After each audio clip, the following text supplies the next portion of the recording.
Okay, let's get started with today's class, right? So, what we are going to do today is to learn about what is called as the state space representation. Okay, so this is like an alternative representation of the class of dynamic systems that we are studying. So, this course is more towards analyzing systems when we represent them using what are called as transfer functions, right? So, the state space representation is another commonly used method to essentially do the same thing, right? So, as what we are doing with transfer function.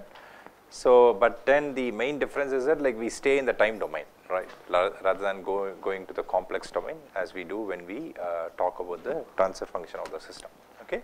So, let's learn what this is and then like how one can get the state space representation and in a certain sense how is it equivalent to the transfer function that we have been looking at. Okay. So, let's start with an example so that like just we continue from where we left off, right. So, let's say I have a mass spring damper system, you know, like which we already are familiar with, and we already know that the governing equation of the mass spring damper system is going to be mx double dot plus cx dot plus kx equals f of t. Okay. So, for this system or plant the input is the force f of t which we give to the mass. Let us consider that the output of the system is the displacement x of t. Okay. So, that is my input output as far as this particular system is concerned. And we have already derived its transfer function. The plant transfer function was the Laplace of the output by Laplace of the input when all the initial conditions were 0, and we already know that for this particular mass spring damper system the transfer function is 1 divided by ms square plus cs plus k. Okay. So, all this is something which we already are aware of. Okay. So, now what is this state space representation? So, the basic idea behind the state space representation is to rewrite a nth order ODE meaning ordinary differential equation, right, as a set of n first order ODEs. Okay. So, that is the basic idea, right, behind the state space representation. So, you give me a nth order ODE, can I rewrite it as a set of n first order ODEs? Okay. So, that is a question we are going to ask ourselves. Okay. So, the answer is it is possible. We are going to see how. So, to essentially do that we define we need to first define what are called state variables. So, what are state variables? Okay. So, for example, let me give an example. Let us say in this mass spring damper system, you know, I can consider the displacement of the mass and the speed of the mass as state variables, right, because let us say suppose someone gives me information about the displacement of the mass and the speed of the mass at each and every instant of time, I would be able to completely characterize what is happening to that mass, right. So, in a certain sense state variables are those variables whose knowledge at each and every instant of time can completely characterize that system. Okay. So, that is the what to say notion of state variables. Okay. So, let me write that definition down. So, state variables are those variables whose knowledge at each and every instant of time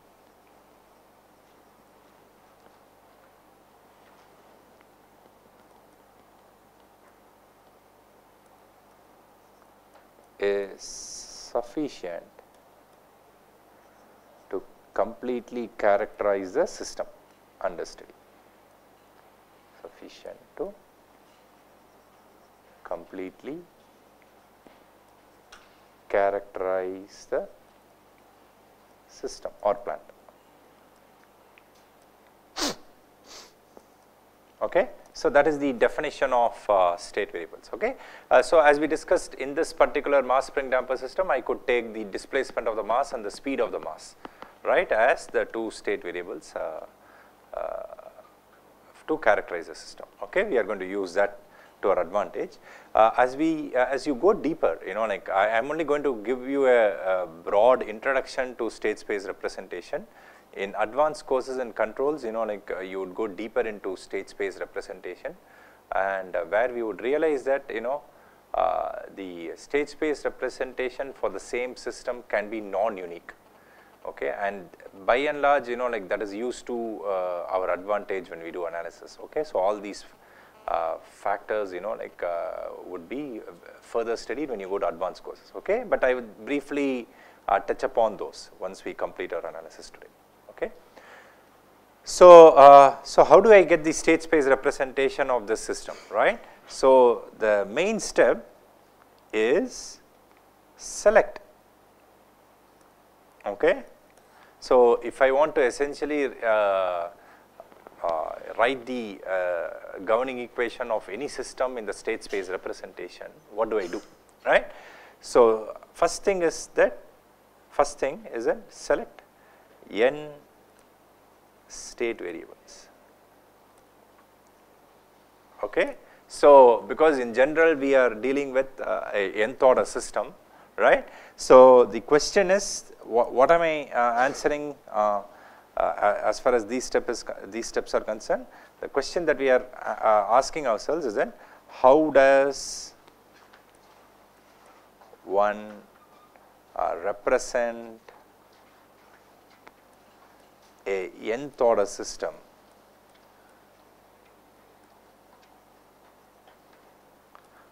in the state space form. Okay, so that is the question that we are asking ourselves, right? So let's say we already know how to represent in the transfer function form, right? So we are giving an nth order system for the class under study. Like we know that we can characterize it as using an nth order linear ODE, right, with constant coefficients. Then we take Laplace transform, then substitute all initial conditions to be 0, then we get the transfer function of the system. Okay. So now the question that we are asking ourselves is that, like, how can I do the same thing as far as the state space representation is concerned. So you are given a nth order system. The first step is to choose n state variables, right? So second step is that so write n first order ODEs, each one characterizing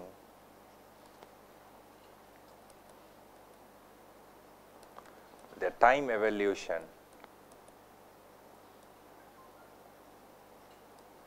of the n state variables.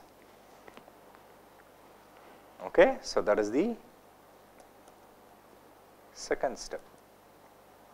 Okay, so we have n state variables. What you do is that, like, essentially you essentially write down n first order ODEs, each one characterizing the time evolution of each state variable. Okay, we will understand what it is shortly. Okay, so and then, like, we collect them. Okay, and in fact the main mathematical tool which will be useful in the state space representation or analysis using state space representation is linear algebra in general, right? So that's why, like, a good working knowledge of linear algebra is important. Okay, so if you want to work with state space representation for transfer function, we needed a good working knowledge of Laplace transform on complex variables, right? For state space, we need a good understanding of linear algebra. Okay, so to work with, so we will see why, right? So let's go back to to our example. Okay, what we do is that, like, we essentially select two state variables. Why am I selecting two state variables? Because the value of n is 2 here, right? So for our mass spring damper system, the value of n is 2, right? So that's something which we already know. correct? Yeah. So, I have to select 2 state variables. So, by and large state variables are denoted by the character x, okay. So, let the first state variable x1, okay. Please do not confuse this x with the displacement x, okay. So, in by and large is a convention to write the state variable using the character x, okay.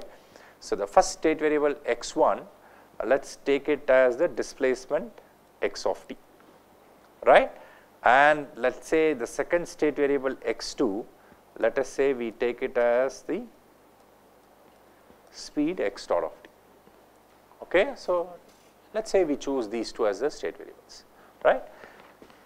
So, then we can immediately observe that x1 dot t, okay, which is the first derivative of the first state variable x1, right, that is going to be equal to x dot of t, right. If I differentiate the first state variable, I am going to get x dot. But what is x dot? X dot is going to be equal to x2t, right. So, the idea is essentially to write these time evolution equations in terms of the state variables themselves and the inputs, okay. That is where we are coming to, right.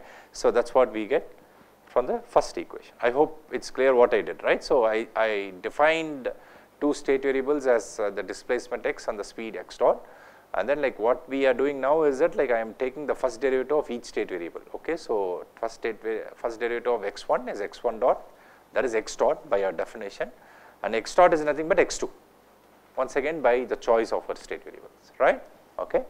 Then we have x2 dot. What is x2 dot? It is going to become x double dot, okay. So, now I need to rewrite x double dot, which is the acceleration, right, in terms of the state variables themselves, right. How can I do that? So, of course, I can't write it as x1 double dot, right, because what will happen if I do that, then the order of this equation will become 2, right. So, the idea is to write what to say equations like which characterize the time evolution of the state variables in terms of first order ODEs, right. So, how can I write for x double dot? I can use the governing equation, right. So, you see at some point we need to use the governing equation of motion, right. So, see how did we get the transfer function? The transfer function came from the governing equation of motion. We use the governing equation of motion for the system to derive the transfer function, did we not? Similarly, we have to use it for the state space representation also. So, from the governing equation of motion, I can write x double dot as the following.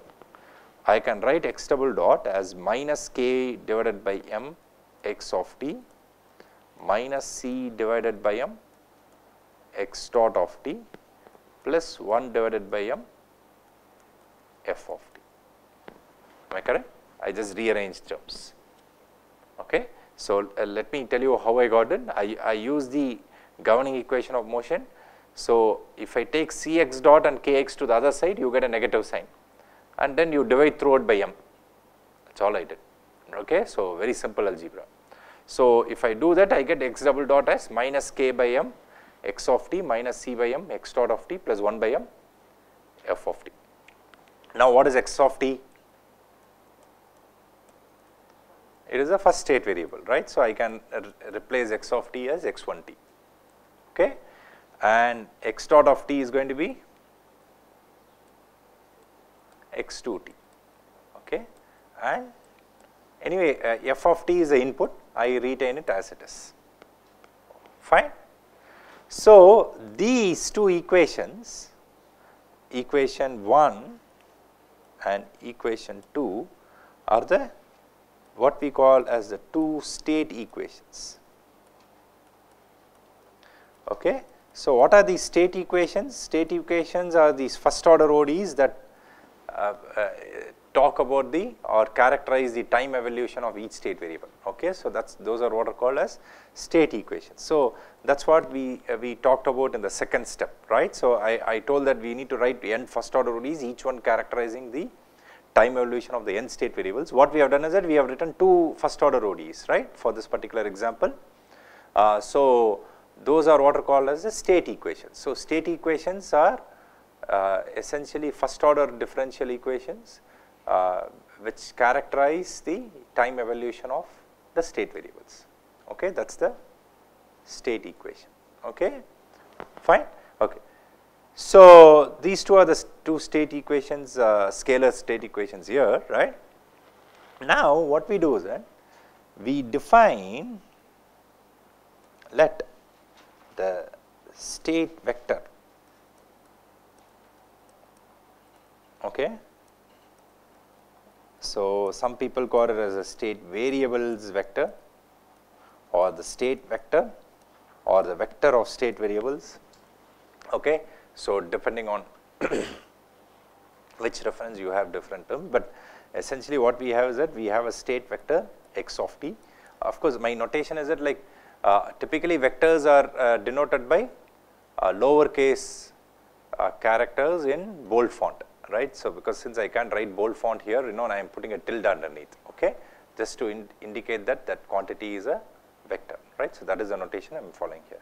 So, let us say I choose the state vector as a column vector where I arrange the two state variables, okay, x1 and x2, okay. So, that is what I do, okay. So, I take the state variable vector as this, fine. Now, this essentially tells me that x dot, which is the first derivative of the state vector, right, is essentially x1 dot and x2 dot, okay. That is nothing but something multiplying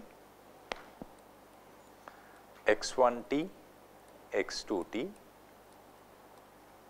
plus something multiplying the input f of t. We will see that typically we can write in this form, okay.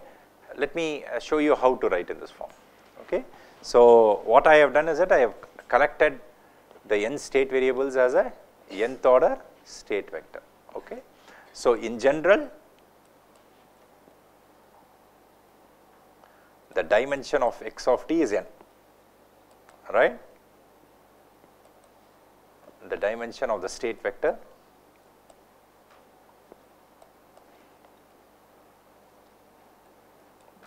x of t is n, okay. So, that is easy to see, right, because you just arrange the n state variables. In this case it is 2, okay, we have 2 state variables, okay. So, now what is x1 dot? x1 dot is x2. So, I can immediately say that I can write the first equation in this way, right.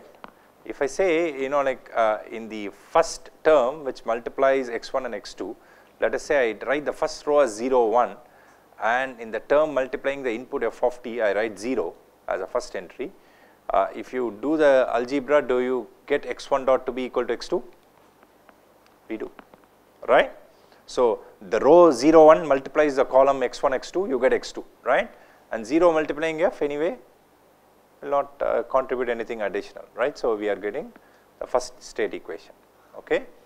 So, then how will I get x2 dot? I can rewrite this as minus k by m minus c by m and 1 by m, right. If I do this, can I get the second equation? I do, right. You multiply the second row with the column state vector and then 1 by m multiplies f of t, you get the second equation, okay.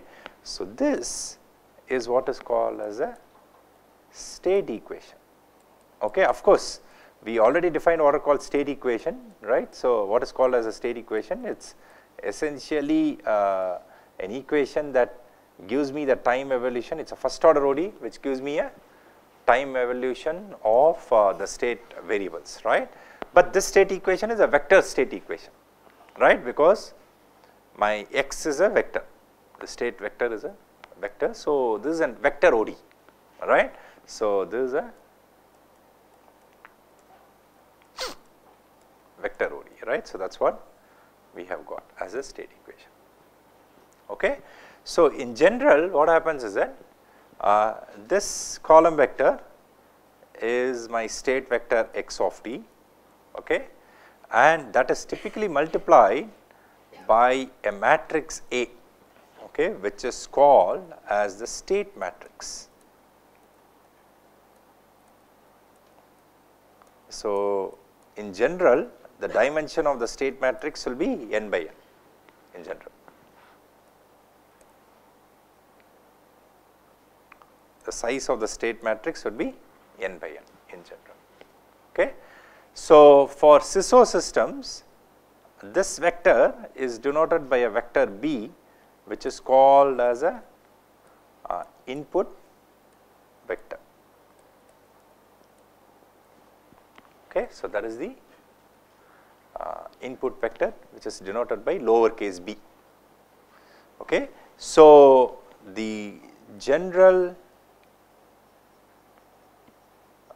state equation for a SISO LTI causal dynamic system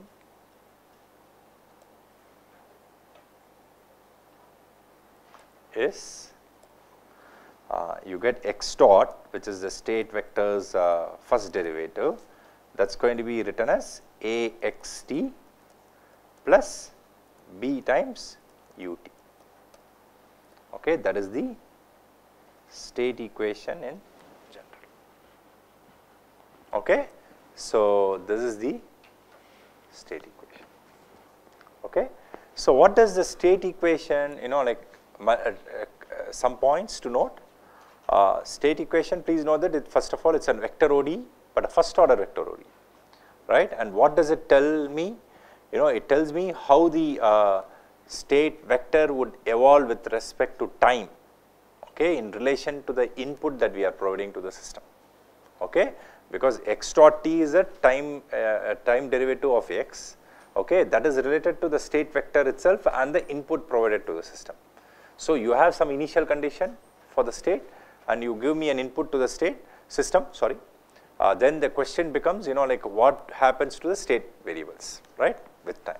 So, that is what the state equation will tell me, okay, right. So, but we are not done yet, right, because ultimately, like for us, our visualization of a system or a plant is an entity to which we give an input and we get an output, right. We are not even looked at the output yet, right. So, this is the state equation, okay, this is only the first equation in the state space representation. Now, what is our output in this case? Let us say we call the output as y of t. For our example, the output is a displacement x, right. So, what is x in terms of the state variable? It is x1, correct. So, how can I get x1 from the state vector? Okay. So, in this example, my output is a displacement x, which is the first state variable. Suppose I want to generalize, right, and rewrite it as what to say, some function of the state vector itself, right. How can I extract x1 from the state vector x1, x2? If I take the dot product of 1, 0 with x1 and x2, do I get x1? Right? Correct? Do you agree? Okay. So, we immediately see that my output is equal to the first state variable in this example, which can be obtained as a dot product of a vector and the state vector. Okay. I choose the first vector 1, 0 appropriately, okay, depending on what my output is, right. So, since we are dealing with a linear system, the output is going to be a linear combination of the state variables. Okay. So, the vector with which I take the dot product will be appropriately varying. In this example, it is 1, 0. Okay. So, this is what is called as the output equation. This vector is denoted by a vector c, which is called as an output vector. okay, and this is my, anyway, my vector x of t, right. So, this equation is what is called as the output equation.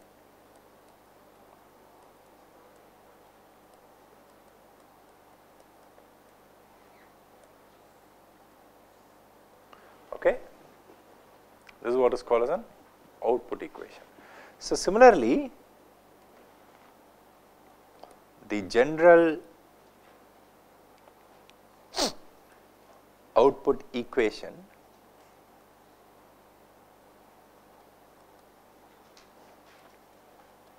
for a SISO LTI causal dynamic system is going to be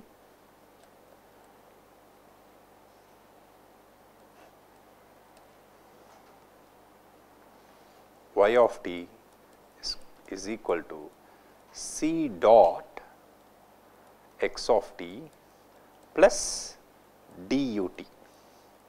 What is this dut? C dot x of t we have already seen, right? C is the output vector, x is the state vector. What is this dut term? Dut is what is called as a direct transmission term which comes in the output equation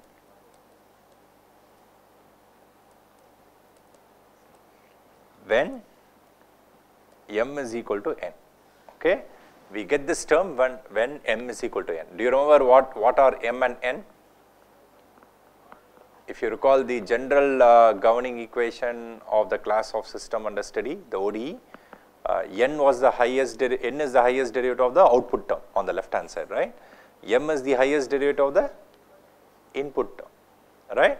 So, in this example m is 0, n is 2, so we do not get a direct transmission term in the output equation for this example, but in general this is going to be the output equation, right? Y of t is equal to c dot x of t plus d times u of t, okay? That is going to be the equation in general.